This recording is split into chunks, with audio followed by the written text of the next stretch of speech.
Namasté, une vidéo pour vous parler du Om.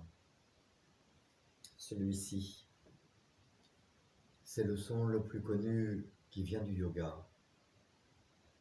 Alors comme c'est une vidéo, un premier détail visuel, vous connaissez l'écriture indienne, un trait pour un mot avec toutes les lettres écrites dessous. Et vous voyez que le Om n'est pas avec un trait et son lettrage dessous, c'est parce que le Om vient d'une tradition qui est antérieure au sanskrit, antérieure à tous les écrits indiens, des noms d'asana, Paschimottanasana, Eléphantasana. Ce son Om, il est plusieurs fois millénaire sans qu'on sache d'où ils viennent vraiment. Alors, j'ai entendu beaucoup de façons de dire le Om, comme Om, Om, Om. De ce que j'ai appris, de ce que je comprends et que je ressens, c'est que le Om se décompose en 3 sons. Ces 3 sons correspondent à chacun de nos 3 corps, un corps physique, un corps énergétique, un corps mental. Et chacun de ces phonèmes du Om correspond à l'un de ces 3 corps pour élever la vibration, la montée vers nos centres supérieurs, vers notre intellect. C'est pour ça qu'il est composé de 3 sons. Et le premier son le plus souvent ignoré, c'est un A avec la bouche ouverte.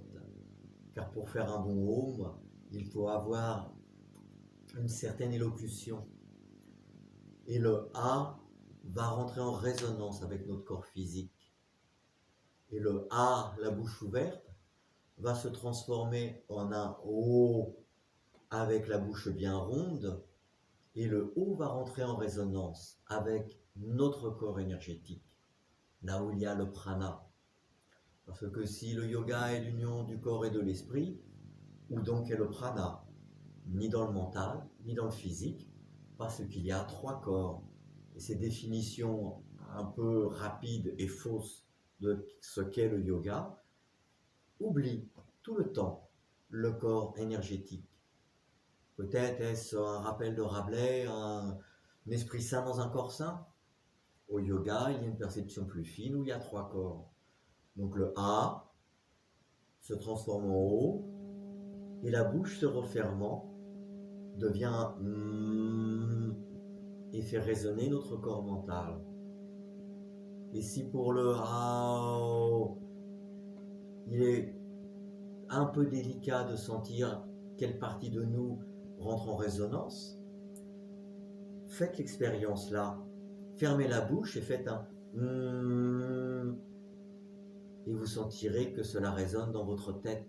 Le rentre en résonance avec votre corps mental.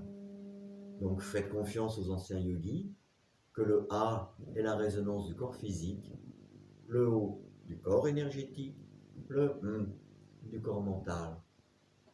Et ainsi nous élevons notre énergie.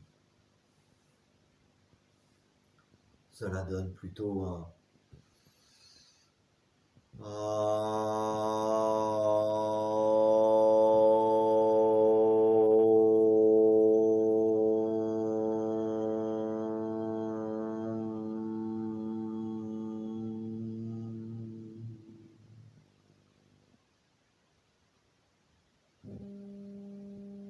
Et au niveau vibrations, si vous faites des vibrations élevées, aiguës, vous aurez moins de résonance qu'avec des vibrations graves. Si vous faites un ou un vous sentirez qu'avec un son plus grave, la vibration est beaucoup plus forte. De la même façon que dans un concert, quand vous êtes près des grosses enceintes, ce qui vous fait vibrer, ce sont bien les basses. Les petits aigus, avec une vibration très élevée, vous transpercent facilement. Les basses vous font vibrer.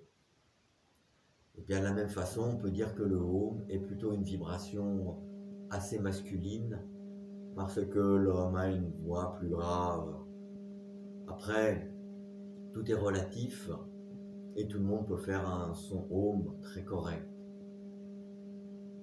Donc je répète, un Aum avec une voix, un son plutôt grave.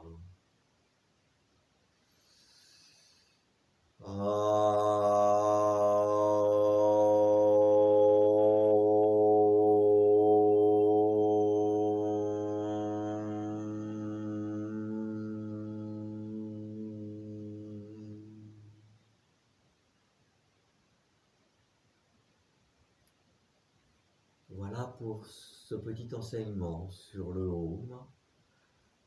J'espère qu'il vous apportera un surcroît de connaissances et de réflexion pour vous amener à mieux pratiquer. Eh bien, bonne pratique, Sadaka, Sadaki, et à une prochaine. Namasté.